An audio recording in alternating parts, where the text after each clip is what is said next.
Magandang umaga pong muli sa inyong lahat. Ako po si Pastor Bong, bumabati na isang mapagpalang Tuesday morning sa ating lahat. Our verse for today will be coming from the book of 2 Corinthians chapter 9, and this time we're gonna read on verse 7. 2 Corinthians chapter 9, verse 7. So let each one give as he purposes in his heart, not grudgingly or of necessity, for God loves a cheerful giver. Again, 2 Corinthians chapter 9, verse 7, so let each one give as he purposes in his heart, not grudgingly or of necessity, for God loves a cheerful giver. Thank you, Lord, for your scripture. Anoint me in Jesus' name. Amen and amen. As we go deeper into what we have been discussing since yesterday, mga kapatid, because we've been discussing, ang pinag-uusapan po natin dito is the breakthrough in our finances. At sabi ko nga kanina, many people, many Christians, they want all to be set free from all financial bondages. God has been set us free when we have received salvation in life.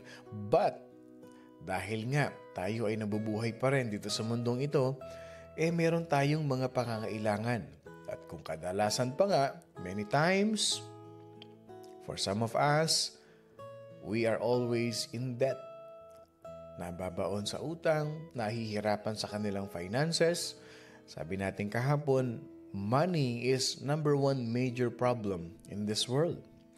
Ito pong binasa nating verse na ito. In this verse that we have read, Paul obviously lays out a pattern that we should follow in our giving to the Lord. Ibig sabihin nito, binigyan tayo ni Paul ng isang napakagandang pattern when it comes to our giving to the Lord.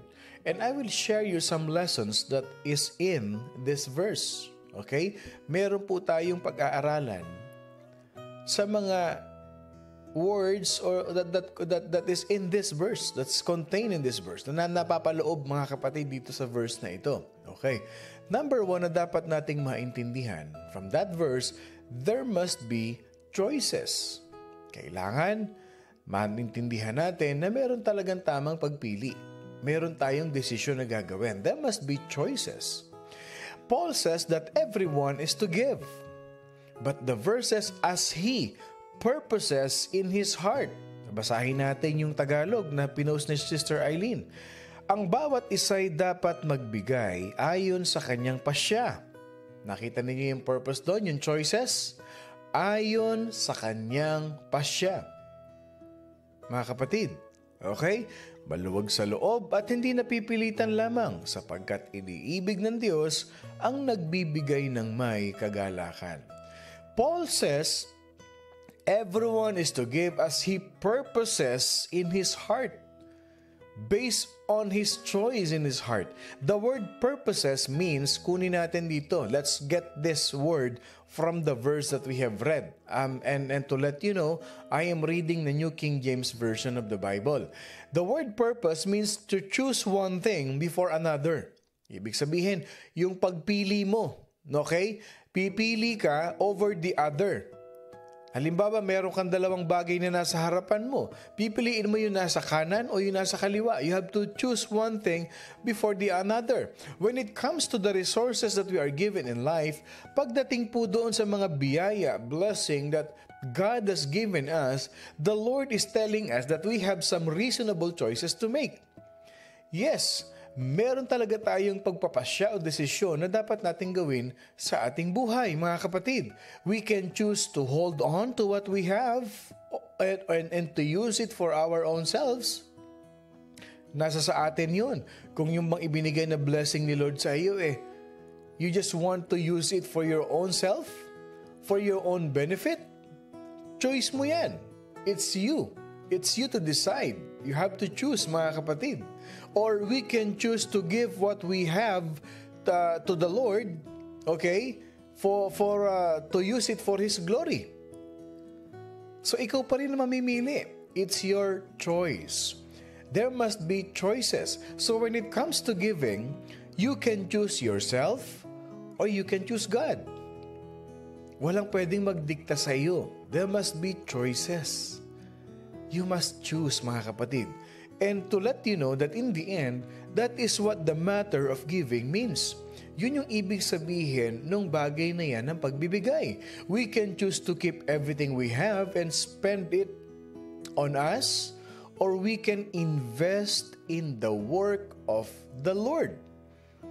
Ilan sa atin dito ang nagkakaroon ng wise choices in life when it comes to giving? Simple lang naman yan eh. Our God is a gentle God. He do not pressure or He will not force anybody. Kasama yan sa subject ng free will. Kaya binigyan ka ni Lord ng free will.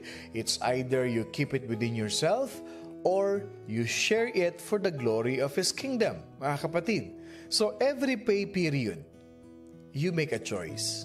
Every time you receive your paycheck, every time you receive a blessing, every time a financial blessing will come into your life, it is your choice, mga kapatid. It's either you keep it all for your own use, or you choose to give it to the Lord, or you give a part of it, or you give what belongs to God. That is the question that we always face. That is the question that we always ask ourselves. Every time God is blessing us with material resources. And many people, they struggle in that area of life. Maraming tao nag-i-struggle talaga dyan. Alam niyo kung bakit? Maraming tao, pag hindi pa nila natatanggap yung blessing nila, ang daming pangako kay Lord. Yung hindi pa nila nare-receive, yung nasa hangin pa lang, palutang-lutang pa lang sa panaginip, sa pangarap, when those things are still in their dreams, are still in their thoughts, they are making a lot of promises to God. Lord, pag ito natanggap ko ganito. Lord, as soon as I receive this, I will do this. I will pledge this. I will give this. Ang dami nating pangako. But the question is, once it landed into your hands, are you still gonna do your promise to God? Yan ang malaking question sa atin. I'll tell you this. This is the honest but sad truth. Many people, they make promises to God, but they always tend to break their promise. Iilan-ilan lang talaga. There are so few people who keep their promises to God. And I praise the Lord. I praise the Lord kasi ang Morning Devotion family, tumutupad yan sa promise nila kay Lord. Amen. Lahat ng Morning Devotion family, they never break their promises to God. Makikita nyo na nga lang, as you can see, we can really observe. Yun lang maglaan ka ng oras, you spend your morning, you start the day right, and that is a covenant to God. Lord, I promise that I will dwell in your presence, that I will praise you, I will worship you, I will listen to your revelation, Lord God, every morning. That is my covenant to you. And I promise, Lord, hindi ako a-absent sa iyo, Lord. Ito ang Morning Devotion family, mga dedicated, committed followers of Jesus Christ. No matter where they are, nasa Canada man yan, nasa Alaska man yan, Australia man yan, Pilipinas, they make sure that they will start their day right listening to the Word of God. Kasi si Lord, pag nag-promise yan, hindi niya binibreak. The Lord Himself always keep His promise. So dito pa lang tayo, you have to make a choice. It's your choice. There should be a willingful choice. So next time you receive your blessing, you receive your paycheck, you ask yourself once again, do I keep all of this for my personal use? Or do I choose to give what belongs to God? So meron dito, there must be choices. Number 2, anong dapat nating maintindihan? There must be a carefulness. Kailangan maingat tayo, mga kapatid, because when we face the choice of either giving or keeping, we need to make that choice very carefully. Okay, pag tayo humarap na tayo, let's say tinanggap na natin yung ating pagpapala, when we receive our blessing, when we receive our paychecks, okay, and we need to make a choice. Okay, it's about time. Do I keep all of this or should I give what belongs to God? Eto na. So you have to make a very careful choice, mga kapatid. Bakit? Tandaan natin ito. Always remember this. God wants us to give. And He even commands us to give. Pero ito yan eh. Though Jesus commands us to give, and God wants us to give, but He wants our giving to flow from our heart out of love for Him. Ibig sabihin, the giving that we will do, the giving that we will initiate should flow from our heart, mga kapatid. I give because I love the Lord. I choose to give what belongs to God because I love Jesus. Yun mga kapatid. In other words, we are to give to the work of the Lord not because we believe we have to give, but we are to give Him because He loves us. And because He loves us, He has blessed us abundantly. Yun. Ang foundation ng giving natin, everything should be out of love. Everything should comes from the heart. So when you choose carefully, you have made into a decision, you are so convinced and satisfied that the reason why I give is because God loves me and He blessed me abundantly. So I love the Lord, I will give what belongs to God. It's all about your heart. Hindi niyo ba napansin? Have you ever noticed this? Hindi niyo ba napansin? If you are doing something, okay, pag may ginagawa kayo sa buhay ninyo, meron kayong pinagkakaabalahan. Have you noticed this? If that particular thing that you're doing, yung ginagawa mo na yan is masaya yung puso mo, you have gladness in your heart, hindi ba kahit napapagod ka, masaya ka? Have you ever noticed that?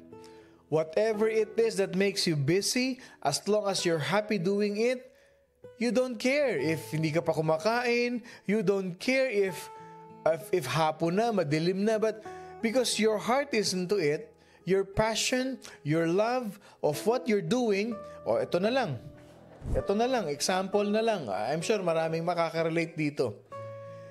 Bakit nga ba sa mga mag-asawa? Bakit nga ba masaya kayo? Natutuwa kayo na ipinagluluto ninyo ang inyong mga mister? Kahit ba sabihin mong nakukonsumi ka sa mister mo, kahit na nakaka-stress, puro reklamo, naku itong asawa ko, pero pinagluluto mo naman. Kasi love mo. O ilan dito nakaka-relate dyan, na kahit masabihin mo na kukonsumi, masaya ka na pinagluluto mo, masaya ka na pinagsisilbihan mo. Kasi love mo. Yun yung totoo. Love mo kasi. Yan ang difference. You are serving out of love. Na ginagawa mo isang bagay kasi mahal mo. O di, same thing with giving. The reason why you give with a joyful heart because you love the Lord. You love the Lord. Simple lang yan. Kasi we have been discussing, I believe a few weeks ago, we have learned na we are the bride and Jesus is our groom. The reason why we serve the Lord is because we are His bride. Same thing in our life. Kahit ba nakukonsumi ka sa mga anak mo, kahit sabihin mo mga binata na yan, matatanda na yan, nandyan pa rin sa atin. They're still living in us, living with us. Kahit pa sabihin mo na, Mommy, give me money. Daddy, give me money. Yes, may part na naiinis ka, may part na nai-stress ka, pero andyan na yan. Anak mo yan at dahil love mo yan, You give them with gladness. You give them with a joyful heart. Totoo yan, mga kapatid. O meron tayong prayer request. O, just receive. Okay. Okay. O, pagpipray natin yan, Sister Juliet. Yeah, we're gonna pray for Angela Agustin Fadulia. Yeah. So going back to what we are discussing, mga kapatid, we are to give to Him because He loves us. And He has blessed us so abundantly. O galaw-galaw ang mga kamay. Galaw-galaw ang mga kamay. Ilan dito ang binlessed ni Lord that we can say abundantly? Sige nga, mag-amen yung binlessed ni Lord abundantly. Habang hinihigop ko tong aking kape. Mag-amen yung mga binlessed ni Lord ng abundantly. Oh, yung hindi lang blessing pero abundant blessing. Sino dito? Sige nga. Amen. Amen. Yung mga hindi nag-amen. Hindi kayo kontento sa blessing ni Lord. Lahat tayo, blessed tayo abundantly. Can I see your amen? At yung mga nag-amen, I'll tell you this. Ibe-bless ka pa ni Lord. Mas marami pa sa 2024. Maniwala kayo. Pag natapos natin itong 5-day series na ito at sinunod nyo itong application na ito sa buhay ninyo, I tell you this, mga kapatid, money back guarantee. You will be blessed abundantly by the Lord.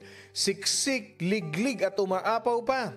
Amen and amen. O again uulitin ko, not blessing, not just in the form of monetary or finances, but God will bless you abundantly with your health. Amen. God will bless you abundantly with your children. Amen. Yung mga nagpe-pray na magkatrabaho na yung anak ko. Hindi lang basta trabaho yan. Magandang trabaho. Masaganang trabaho. You say amen, believe that God will bless you abundantly in the areas of your marriage. Na yung consumption mo sa asawa mo, babait na yan in the name of Jesus. Blessing abundantly in terms of what? Of your career. Yung mga gustong ma-promote. Say amen. I declare, I receive. Yan yun, mga kapatid. We give because God has been blessed us abundantly. At napakasarap. Napakasarap. Ako, kung kayo naman ay na-bless naman next year, kung kayo naman ay na-bless, isa lang naman ang request ko sa inyo, mga kapatid. Share your testimony. I-share nyo yung testimony ninyo. Yun lang, mga kapatid. You know why? Pag sinare nyo sa morning devotion yung testimony nyo na yan, mga kapatid, it will give inspiration. It will give encouragement to many people na mula nung ako'y nakinig ng morning devotion at pinikinggan ko itong pastor na napakaingay na ito tuwing umaga, talaga namang nabago ang buhay ko. Nung narinig ko ang blessing, yung breakthrough of blessing, mga kapatid, nung narinig ko yan at tinuro ni Pastor Bong, through Pastor Bong, God revealed us a secret of breakthrough sa aming finances. Nakabangon kami, nakaahong kami. At ngayon, na-enjoy namin ang blessing ni Lord. God is good, mga kapatid. God is good. Again, sabi ng verse, let each one give as he purposes in his heart, not grudgingly or of necessity. Punta naman tayo dito ngayon. Paul says that we are not to give grudgingly or of necessity. Hindi daw yun, mga kapatid. You know this word, grudgingly or of necessity? These are negative words. Why did Paul use negative words? Because Paul wants to emphasize the positivity of these negative words, mga kapatid. Yes, if you will read the word grudgingly, it means with sadness. Okay? Grudgingly, with sadness, with heaviness, or with sorrow in your heart.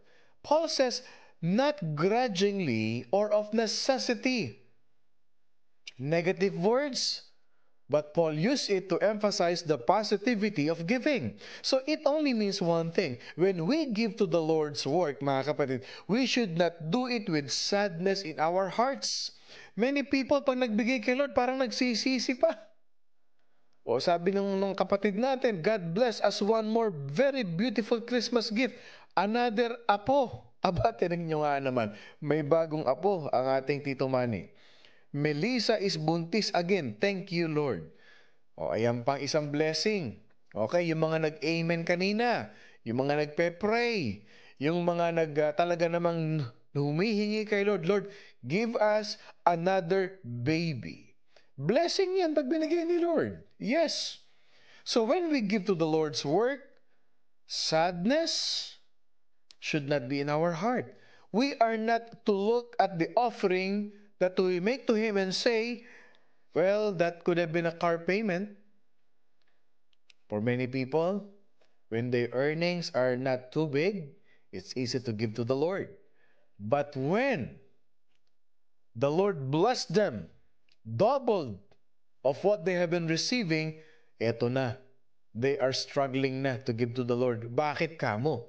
Because if I give this part, I could have paid my insurance. That could have been used on my rent. That could have been used to pay the power bill. That could have paid for my cable this month. Nanghihinayang eh. Especially when you go to church and you give that part to the Lord, when you give your tithes to the Lord, and then when you go home suddenly, an equipment or isang bagay sa bahay mo, an electrical appliances break down, what will you think? Nako, bakit ba binigay ko pa yun? Sana na ipagawa ko muna to o bumili muna ako nito. There are people who thinks that way. I could have used that to buy something for myself. I could have used that to purchase a new house equipment or a new house appliances. And it will make us sad. It should not make us sad. Dapat ganun tayo, mga kapatid. When we give of our financial resources to the Lord, we are not to feel as like we have wasted our resources when we give to the work of the Lord. No. Hindi ganun. If we feel that way about our giving, we would be better not to give our offering and just use it for your own needs, mga kapatid. Pag nagsisi ka, pag nagkaroon ka ng regret, if you are regretful, if your heart is filled with sadness nang hinayang ka dahil binigay mo kay Lord, I'll tell you this, wag mo na ibigay. Wag mo nang ibigay. Because it will not be honored by the Lord. Then Paul uses the phrase of what? Necessity. What does this phrase means? Necessity. Okay? Let's look at the meaning of this word. This phrase means out of pressure. Sabi nga sa ibang translation, under compulsion. For God's love a cheerful giver. Ibig sabihin, God does not want us to give out of pressure because He is a gentle God. He will not pressure anyone. He will not force anyone to give. Necessity means or because we have no other choice in this matter. Hindi ganun yun. Yung para bang, no choice eh. Kailangan ko raw ibigay. Kailangan ko raw gawin. Ano magagawa ko? And this phrase, the word necessity, I'll tell you this phrase, it highlights a very important matter. Mga kapatid, we do not give to the Lord because we have no other choice. That's wrong. Because we do. Kaya nga yung points natin kanina eh. Synchronize yan. You have to make a choice first. You have to make a wise choice to give or to keep, mga kapatid. It's not about we have no other choice because we do have a choice. We give to the Lord because we choose to give to the Lord. Now, I'm gonna say something here, mga kapatid, that maybe you have never thought about. Okay, before we end, okay, here it is.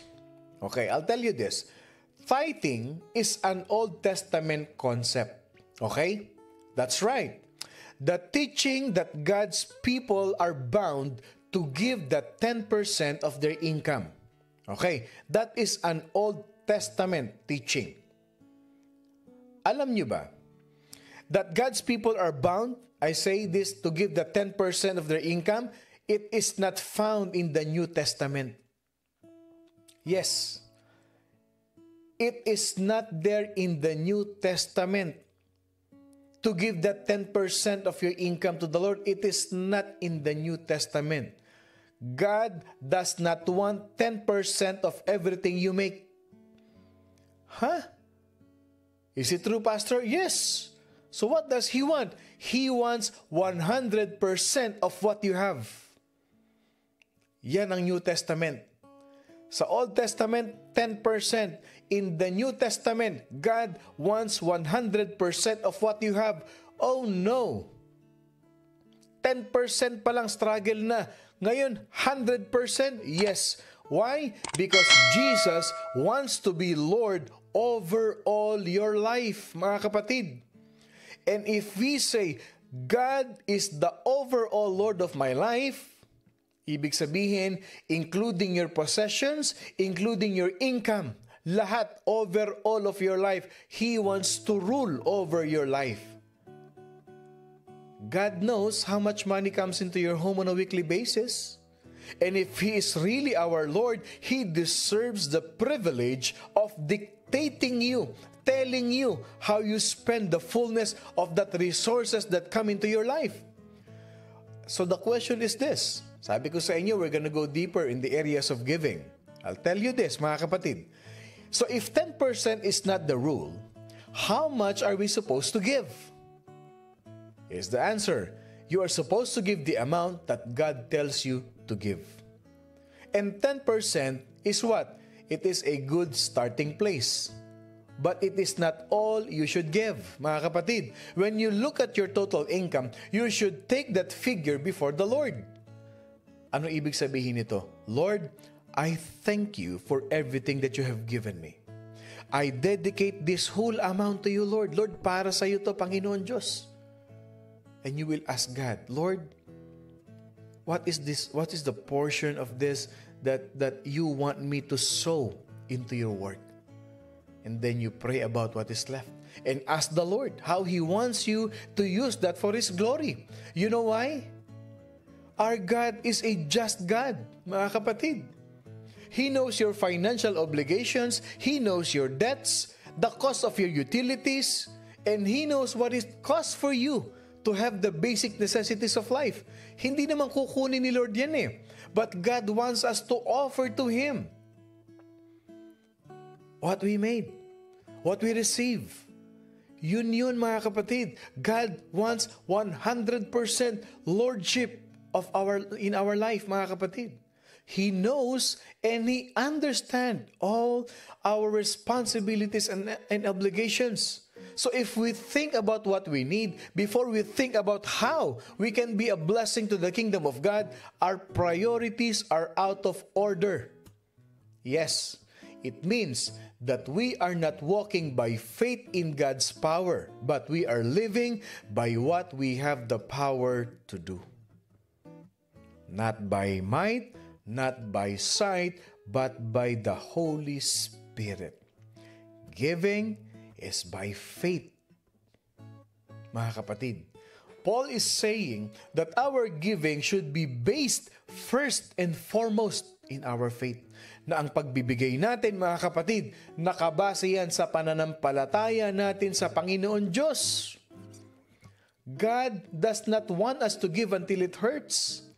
He wants us to give until it feels good.